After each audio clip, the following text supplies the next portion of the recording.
ማዲያታችን ምን አይነት እንደሆነ እንዴት ነው የምናውቀው? ማዲያት 3 አይነት አለው። አንደኛ አይነት ከላይ የሚመጣ ነው፣ ቡኒ ደማቅ ይታያል ማለት ነው። ሁለተኛ አይነት ደግሞ ዲፕ ማዲያት ይባላል። እሱ ከላይ ስስ ነው፣ ስስ ቡኒ ይሆናል እና ዲፕ ነው፣ ወደ ውስጥ ነው ማለት ነው ቆዳችን ውስጥ። ሶስተኛ አይነት ደግሞ ሚክስ ማዲያት ይባላል። እሱ ከሁለቱም ሚክስ ነው ማለት ነው።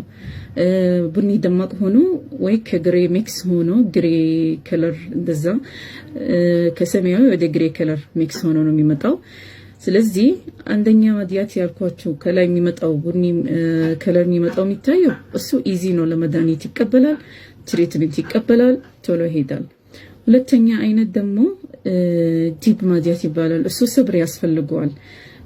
ሰብርና ኮንቲኒስሊ ትሪትመንት ያስፈልገዋል፣ ኬር ያስፈልገዋል። ሶስተኛ ማዲያት ደግሞ ሚክስ ያልኳችሁ እሱ ዲፊከልት ነው ከሁለቱም ያልኳችሁ። እሱ ደግሞ እንትን ያስፈልገዋል፣ ረጅም ጊዜ ይፈጅበታል እና በጣም ዲፕሊና እንትን ትሪትመንት ያስፈልገዋል።